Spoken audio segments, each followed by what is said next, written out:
It is that time again. Hi, everybody, and welcome to this week's Ingles Furman Radio Network preview of Saturday's matchup at Paladins Stadium between Furman and Chattanooga.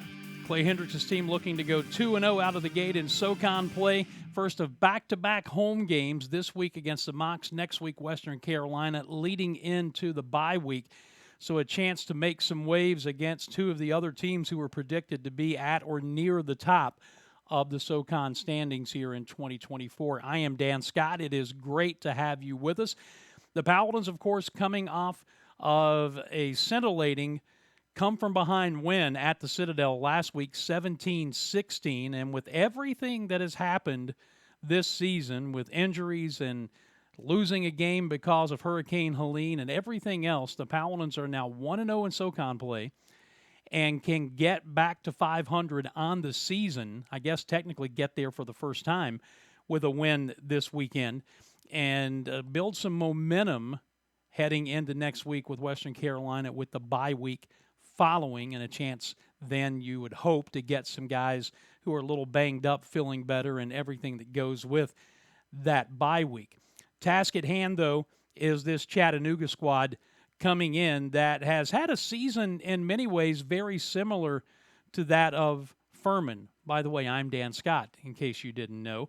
Tom Van Hoy, David Cobb will be joining me for the broadcast of the game on Saturday. We'll get you all of that information coming up in just a bit. But this Chattanooga team, they're coming in at 2-3, 1-1 in SoCon play, and they are still ranked number 23 in the Stats Perform poll, despite the fact that they are 2-3 on the season. The Paladins also 2-3, 1-0 in the SoCon. 2:00 kick for the matchup. And this mock team, when you take a look at their numbers, in many ways it's like Furman, because Furman had the Ole Miss game in week one, the 76-0 loss that kind of skewed some of the numbers. Same thing for Chattanooga. They got beat in week one by Tennessee 69-3. So when you start looking at some of the numbers for both of these teams, that still is kind of playing a role in some inflated numbers defensively. For instance, Chattanooga is allowing 416.8 yards of total offense to the opposition. That is very un-Mock-like if you look at Rusty Wright's defenses over the past handful of seasons, and with the number of experienced players they had coming back this year, allowing 28.6 points per game. You flip it over to the offensive end, and the Mocs are averaging 355 yards of offense, only running it for 91 yards per game. Again, maybe skewed a bit because of the Tennessee game. But Chase Artopius, who you remember did not play in the playoff game here at Paladin Stadium a year ago because of what became a rotator cuff injury and surgery, completing just 56% of his passes, although he is throwing for 264 yards per game. They have some very talented receivers.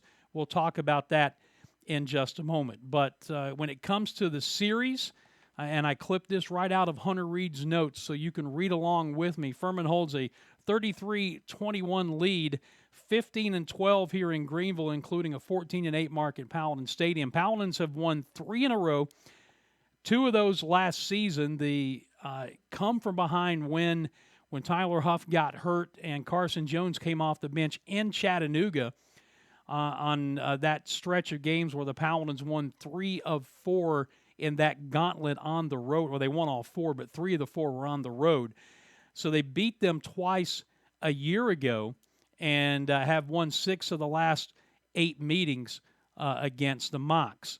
So the flip side of that is Chattanooga's 8 wins in Paladin Stadium are the most by any Furman opponent here in this facility since it opened back in 1980. So the matchup is expected to be, in football terminology, the proverbial slobber knocker. This mock defense, despite what the numbers may show, is still very talented. They get after the quarterback. Yes, they did lose their 2 stud defensive ends from last year, but man, they've got a lot of talent back from a year ago as well. It'll be an intriguing challenge for the Furman offense.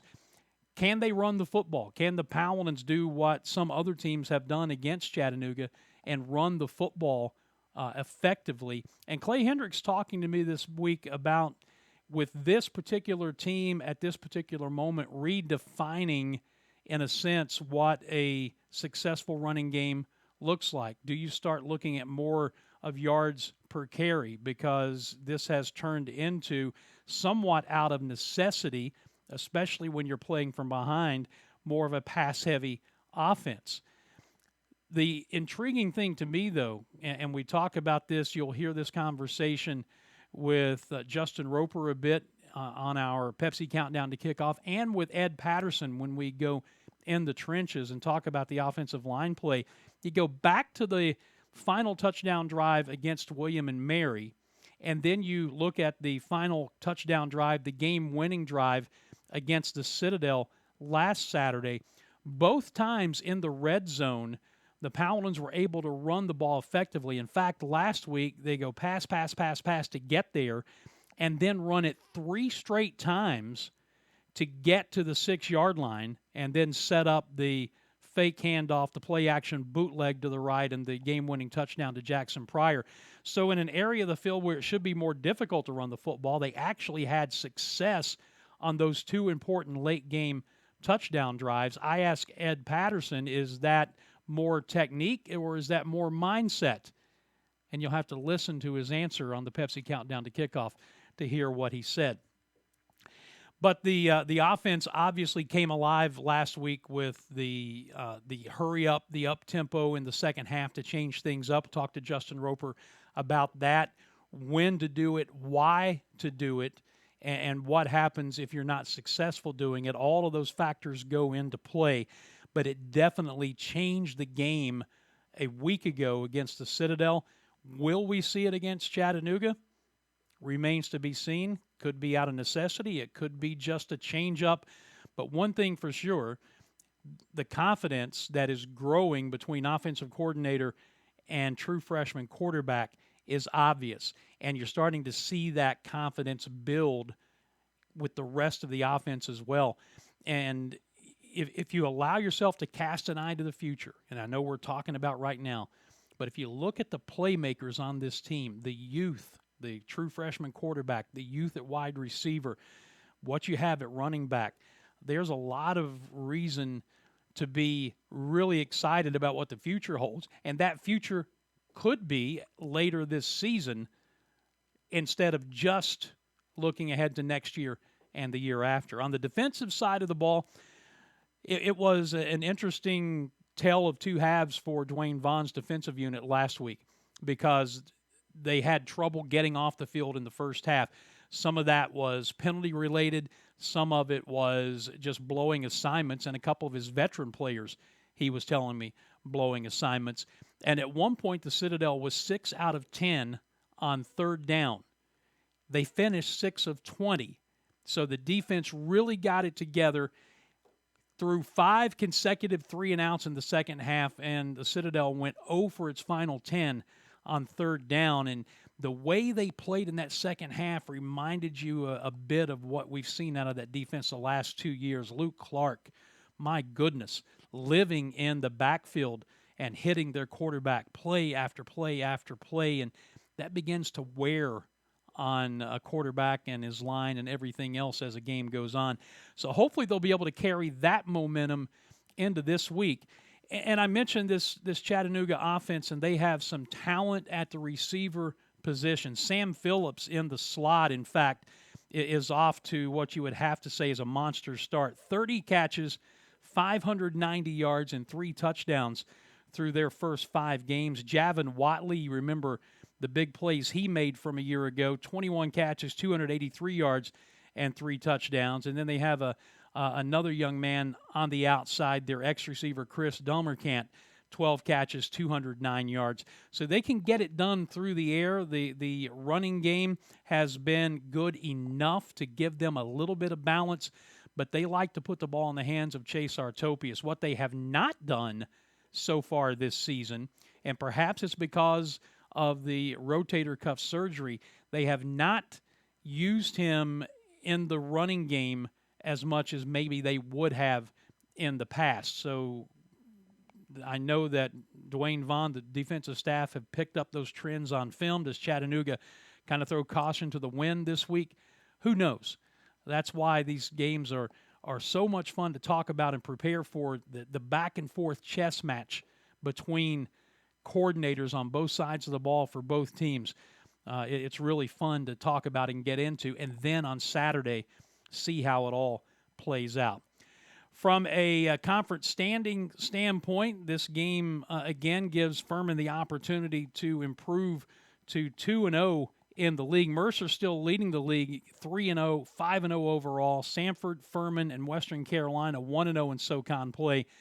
Then ETSU and Chat at 1-1. VMI 0-1. Wofford 0-2. And the Citadel with the loss last week 0-3. And the schedule for this week, besides our game, VMI is at Wofford. That is a 1:30 kick. The Citadel at Western Carolina, 2:30 kick in Cullowhee. Samford will be at ETSU at 3:30, and Mercer playing out of conference. They have Princeton also at 3:30 p.m. down in Macon.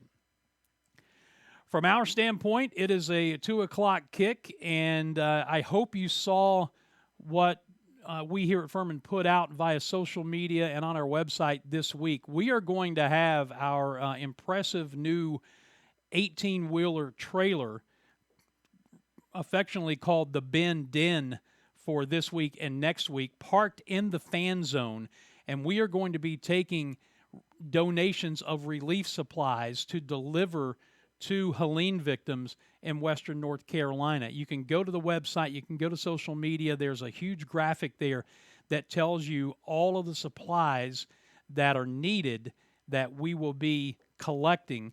And then the folks at Smith Drayline, after we do that this week and next week, will be hooking that bad boy up and delivering it to Western North Carolina. Ingles and Harvest Hope are helping us pull this off, so thank you to them. Thank you in advance to all of you for your help on doing this. Come to the stadium. Come ready to cheer on Furman in a huge matchup against Chattanooga, and come ready to help our neighbors up in Western North Carolina who were just devastated, many of them, from the after effects of Hurricane Helene. That will be set up in the fan zone this Saturday and next Saturday. So check online, check the social media for Furman, get that list of supplies, and bring what you can, and let's fill that Ben Den, that huge 18-wheeler trailer at the fan zone, and help our neighbors up in Western North Carolina. Kickoff is at 2 o'clock. You can watch the broadcast if you're not going to be here on ESPN+. We would prefer, or at least I would, if you're going to watch it, you turn the sound down and check out the radio broadcast. We'll begin with the Pepsi countdown to kickoff at 12:30, with the kick coming at 2 o'clock, so 90 minutes ahead of time. And David Cobb, Tom Van Hoy, and I will be guiding you through that on our flagship station, the Fan Upstate, 97.7 FM in Greenville, 97.1 in Spartanburg, online at Odyssey.com and the Odyssey app. And, of course, Booth Cam at my personal Facebook and X pages, as well as Furman Football's Facebook page. Look forward to having you with us. Let's see if this team can continue to make positive strides, pull off another win. And as crazy as it sounds right now, with everything that's happened, the loss of the Samford game because of the hurricane, the 1-3 start, now at 2-3, 1-0 in the league, Furman still controls its own destiny as far as winning the conference and getting the automatic bid for the playoffs. So just keep that in mind as we roll forward beginning on Saturday here at Paladins Stadium against Chattanooga. Look forward to having you here. If not, look forward to having you on the broadcast. For all of us here at Furman, I'm Dan Scott, saying God bless you, and so long, everybody.